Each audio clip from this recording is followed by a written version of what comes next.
and welcome back to another video on the Lawsy YouTube channel. And today we're talking about how KSI beats Jake Paul. And for me, the game plan is simple. I think when Jake Paul and KSI fight, I don't think the fight would go the distance at all. I think either man wins by a stoppage. I think if we're gonna push towards a point decision, I would probably say Jake Paul if it had to go to points, but it won't go to points. I think the only way KSI could win on points if it happened was just by beating up Jake Paul and grinding him down. But I think he could grind Jake Paul down. But in my opinion, this is the way the fight would go if them two fight, providing KSI has another big test like a Joe Fournier, Tyron Woodley, Anderson Silva level fight, and then goes into the Jake Paul fight, which I hope he does. But let's get into the video and talk about my respectful opinion to both men and how I think it would go if KSI won. Now, I think the way KSI could win this fight, it would be his style he's got now, but cleaned up a bit more. Like you saw against FaZe Temper, he got hit with a few lovely right hooks, you know, when he was coming in. You know, if Jake Paul's going to hit you with one of them, he seems like from what he's done so far in the sport, I know he's fought old people, but from what he's done so far, he looks like he can get you out there with one of them shots, and we know that.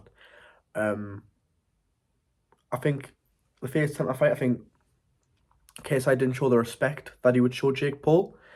I think he was coming in, he felt the first shot of Temper. When the first shot landed, he was like, you know what, it's all right. Boom, boom, boom, coming in loads of different angles. He was switching. I like that. And the bounce was so crucial when he was fighting FaZe Temper. Because you've got to think, right? So FaZe Temper was here, KSI was bouncing, FaZe Temper would move. When KSI utilised that shot, that bounce to knock him out, it was bounce, FaZe Temper stood there, bounce, in, boom. And that was the shot that knocked FaZe Temper out, and that was because of the bounce. So FaZe Temper, the whole fight was bounce. So bounce, move, bounce, he was moving. He was moving about, which you had to do. He had to do that against KSI. He had to keep the range. And when he came into the fight, FaZe Temper, he looked really composed. You know, he came out, and I like what he done. So he came out, instead of going straight to KSI, he moved a different way. So KSI went straight to the ring, FaZe Temper just moved along. I quite like that from FaZe Temper, man. Like, all right, you know, seems like he's got a good game plan here. But don't leave this up like you did against Slim. Of course, when KSI was done the bounce, hit him with the right hand, left hook, douche, you know, got caught. I think FaZe Temper was good, you know, as well. I think it was a good opponent for KSI. I thought it was a better opponent than Dylan Dennis as well, to be honest with you. I don't know who, I don't know who you would get the most credit for beating. I don't know if you'd get more credit for beating Dylan Dennis, or if you'd get more credit for beating FaZe Temper. In my opinion, FaZe Temper is the better boxer, the better striker. Obviously, Dylan Dennis is the better athlete, the better fighter, in a sense of if it was a street fight. But it wasn't, it was a boxing match, and Dylan Dennis would have been out there in the same round. I think the game plan KSI will utilise against Jake Paul, as I'm saying, as I was talking to you guys earlier, will revert to, he gets caught a lot. He's got to keep the same style, though. The pressure that he needs to apply on Jake Paul. KSI, he's fast, you know. His feet work look better than Jake Paul now. He's got power. He's proved it, you know. He knocked down Swarms, knocked them out, or stopped them. Technical knockout. Fought Pineda, stopped them, you know, knocked them down a good few times. But Pineda's a legend in the sport, so we'll let him off for that. But he's shown against FaZe Temper, when he hits you, you're out clean. And I think KSI's got a lot more to give in this sport, in this YouTube boxer scene, which he obviously does. I think the ways he needs to apply the pressure on Jake Paul is he can't get hit because he's fighting with his hands now. He's quite adopted the kind of like a Michael Venom Page style, and I know he's in the same gym, and I know they train together, so he's probably idolizing him in the gym or trying to get to the level he's on, which is impossible, but he's going to obviously try and do it. I think against Jake Paul, when he's coming into them exchanges, just needs to sit a bit like that when he's coming in, you know. or he needs to be ready for that left hook to come in. So he can try and hit it away and then try and hit a shot. But I think the way he's come down, he's using his head movement and he's like coming in like that, and he's very confident in his ability. But I think against FaZe Temper, there was just the lack of respect that he would show to Temper, that he would show to Jake Paul. He hates Jake Paul. He cannot risk anything against Jake Paul getting hit, because he knows deep down, he knows Jake Paul's got power. Well, we think, he's only fought old men. When you're older, your chin like kind of like resolves, like you're more susceptible to having a weaker chin, getting dropped and stuff. And you can see it, Ben Askren, that Masvidal fight, beautiful knee, knocked out.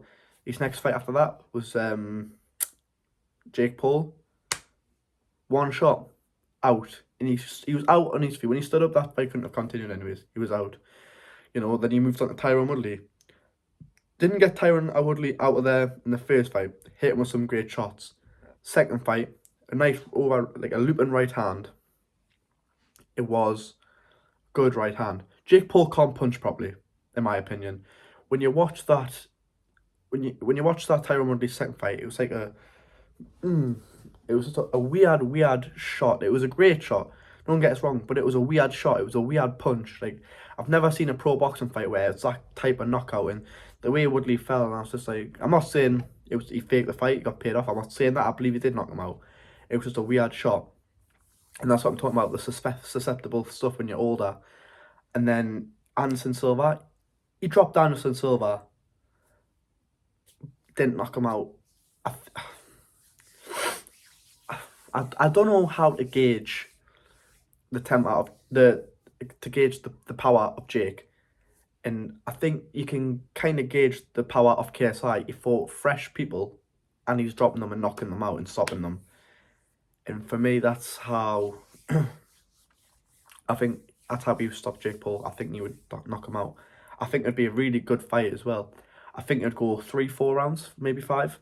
And I think it would be KSI, a lot of pressure and just throwing shots. And I think Jake Paul would try and put KSI on the back foot. And I think as soon as that happens, I think it's game over when KSI's got Jake going back. Because Jake Paul can't fight going backwards.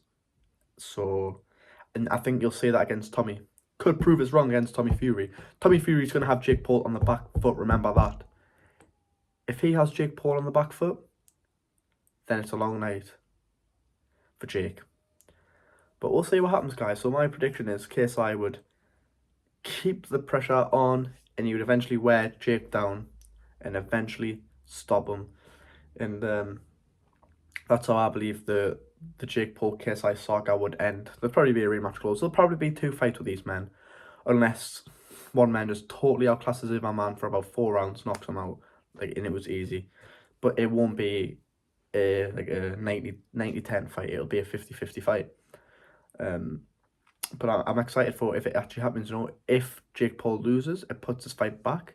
There's a lot of if, buts and maybes about KSI and Jake Paul because of the simple fact that if Jake Paul loses to Tommy, takes a rematch, it puts the fight back. But if he loses a rematch, that's 2 fights. That is 2 fights coming off a loss. Do you jump into that KSI fight straight away, risking the 3rd loss, or do you come back to a decent level opponent like another Tyron Woodley? Do you come back to that? Who knows? But guys, please like, subscribe. Thank you for watching, and I'll see you tomorrow for the next video.